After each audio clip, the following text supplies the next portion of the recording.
spoilers or whatever. I could rant about Devil May Cry for hours.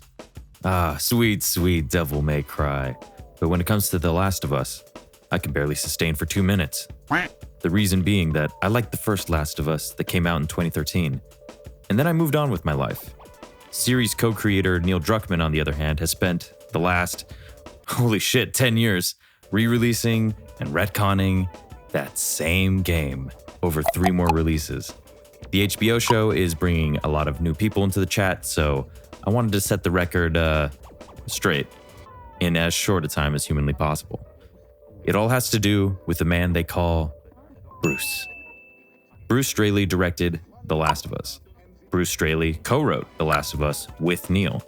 But today, Neil won't even give him a name credit in the HBO adaptation of his own game. Now, besides writing and directing the game, how instrumental was Straley to The Last of Us' success? This is very well documented, and there are tons of direct interviews from Straley and Druckmann that confirm this. But we can thank Bruce for 2 specific changes that would have ruined the first game's story. It's these 2 changes that are the reason why people are mad about The Last of Us online. It's not hiding behind politics, like all of your favorite news media sources told you, or those beautiful bastards on The Last of Us 2 Reddit. It's literally about 2 plot points that Bruce Straley tried to save you from. 1, making the plot a one-woman revenge quest, and 2, making Joel the bad guy. The first point is hilarious. Druckmann wanted Tess to be the primary antagonist. Angry at Joel for killing her brother, she would spend the entire game tracking Joel and Ellie across the United States. In the finale, she captures Joel, tortures him, and then he dies. Starting to sound familiar? In a joint interview between Straley and Druckmann, the 2 discuss how unrealistic it made the game. In Straley's words, quote, "It was really hard to keep somebody motivated just by anger. What is the motivation to track on a vengeance tour across an apocalyptic United States to get, what is it, revenge? You just don't buy into it." Too true. On Joel's character, Druckmann's intention, which he has said in many interviews since 2013, was that over the course of the game, Ellie looks up to Joel, loses faith in him, and ultimately decides that she can never trust him again. Well, it's definitely not a complicit, yeah, I'll go along with you. In fact, it's the opposite. That while she loves him for what he's done for her, she hates him for robbing her of that choice. She knows that she has to leave him. Joel is meant to be the toxic male villain who the impressionable female heroine rightly grows out of. Joel is just some asshole projecting his dead daughter issues onto Ellie, and he should die as soon as possible because he's mean and he's wrong. He's so wrong, believe me. Only, that's not the game they made.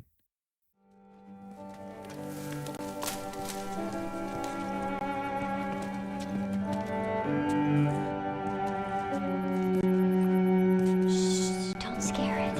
I won't.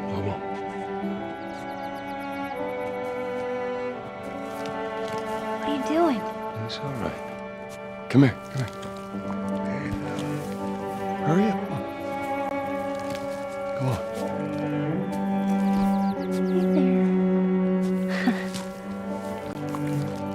So fucking cool. Aw, where's it off to? Here, come on, let's go. Slow down, kiddo. Come on. Over the course of the game, fans fell in love with the father-daughter relationship between Joel and Ellie. When you're making a game, it's hard to make things work. Joel and Ellie work. To honor that relationship, Straley wanted Joel to live. And the ending reflects what's reinforced throughout the game, that these 2 characters genuinely love and care about each other. The original game's "I know you're lying, but I love you" ending. You're right there with them, and you understand what they've gone through, and I'm emotionally attached, and that's where we want to be at the end of this journey, so that when tough decisions have to make, you're like, I feel it. I am Joel, I am Ellie, we are one. You know, that's our goal. They could have killed either main character, but Straley made the correct narrative decision of having the characters live with themselves and what they've done. The game then leaves it to the player to decide who was right, who was wrong, and how does this relationship change? Okay. The Last of Us went on to become a massive hit. This is just a small part of such a big team that put so much blood, sweat, and tears into this thing. Bruce and I picked bits and pieces of the story that we liked, kind of came up with environments that were interesting to us. Bruce knew before I did that he would be on this project. Uncharted 2 was wrapping up.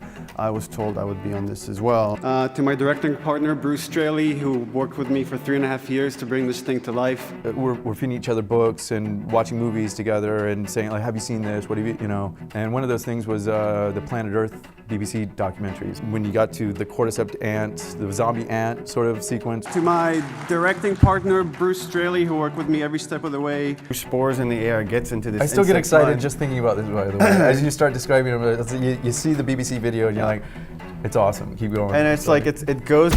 You know, we at Naughty Dog created a game that, you know, I told a compelling story about Joel and Ellie's journey. Anytime anybody asks, like, oh, where did this idea come from? It's just, even though, like, I might have, and my ego even says, like, well, I came up with that.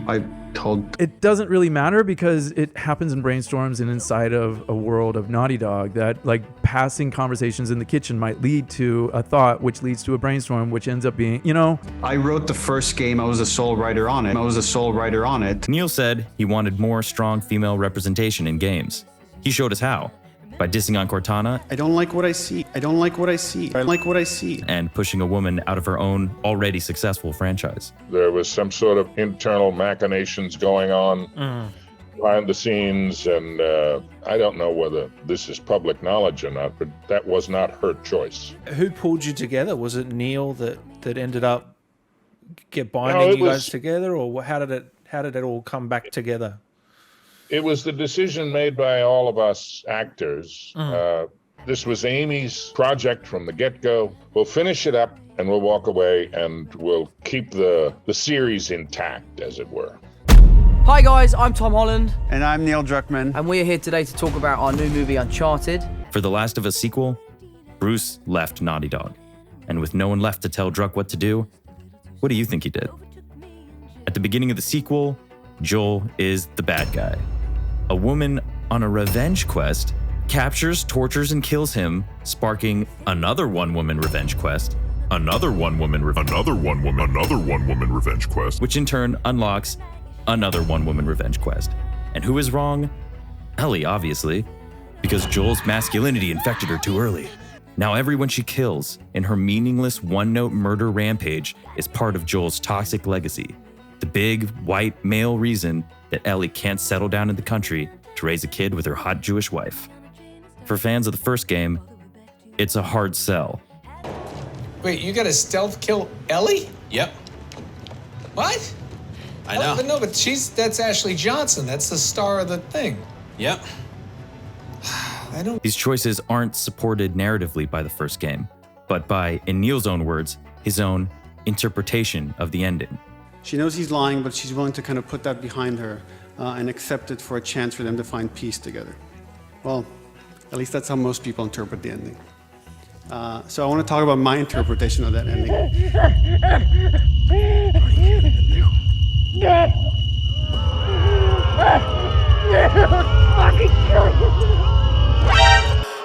Well, that's enough out of Neil. And so, the great rewriting began. Joel didn't save Ellie from a meaningless death in a dirty hospital run by terrorists at the end of their rope because he loves her. Why are you letting this happen? Joel is really a mean asshole who kills a nice guy named Jerry, who runs a super clean hospital, who doesn't really want to kill Ellie, but he has to in the name of humanity. Which is doubly funny, considering that Ellie's immunity and its so-called implications for the rest of humanity aren't even a part of the sequel story. Jerry's bro daughter would just as soon kill Ellie and ruin her father's legacy for no reason. Look, everything that we've been fighting for, all the sacrifices, all of the horrific, all of that is justified with this one act. It certainly made a splash in the video game community. What? But what really ticks me off is that a good woman was forced out of her job so that Druckmann could make Naughty Dog employees pull over 12-hour days, creating on-the-spot edits in the middle of production to sell the worst female character in video game history. It's not just that Neil's vision for the series is, shall we say, different. It's that the original game, the reason why The Last of Us was such a phenomenon and resonated with so many people, is because it was the opposite of what Neil was trying to do. As a creative person, I understand the value in the story that Neil's trying to tell, but he just does not nail it here. If what Neil was bringing to the table could stand on its own, I'm an adult. I would be able to separate The Last of Us that I like and enjoy Neil's work for what it is. But what Neil's bringing to the table is so transparently an ego nightmare of self-fulfillment, a cinematic universe that retroactively embraces hate and blame, a frivolous revenge parable created by someone playing the victim while elbowing everyone out of his way, all to teach a lesson that a child could tell you. Killing people is wrong. Everyone who loved the original Last of Us has had to sit back and watch Neil retcon the series into a whack fan fiction for over 10 years. But are any of these changes making it better? Look at Joel in the remake. PS3 Joel was a boss. Stronger, competent, a survivor. Now, he looks like a weak little bitch who's gonna cry in every scene because he knows he's wrong. No, we are survivors. This is our chance. It is over, Tess. It is over, Tess. Now, we tried. Let's just go home. Look at him in the HBO show, starring very fine actors I like, reading scripts that they did not write. It's not their fault. In the show, we see the Last of Us duo have reached their final form. Joel is now a lost puppy dog / murderer sometimes. A weird dude obsessed with his dead daughter looking for a new female character to tell him what to do. Joe. What? What are you doing? I don't want someone sneaking up on us while we're sleeping. You sure you're gonna hear it? Of course I'll hear it. That's the damn point. Joe!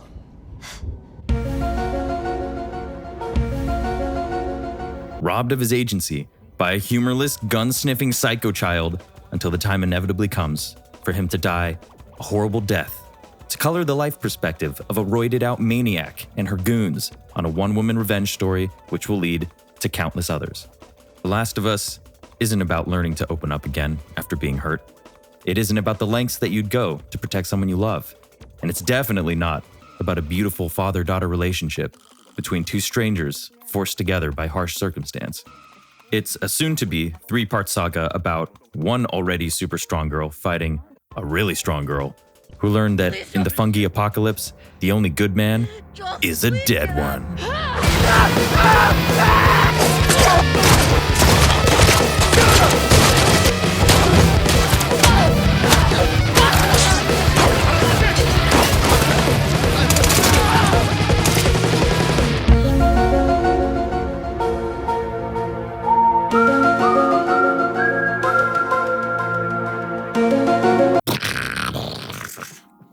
Sorry, Bruce. But thanks for giving us that one great game back in 2013. I'll never forget it.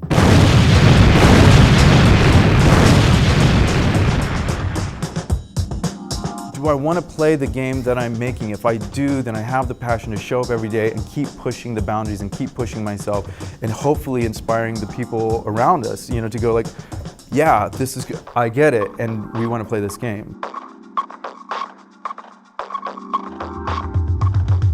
And why we held on to them, why I held on to them for so long is like, I didn't want to let go of that ending. That ending in my mind was so cool when you get to play Ellie a second time and save Joel. But we just approached it from all these different angles for so long. And eventually it was like, okay, what if we just cut that ending? What if we didn't end it there?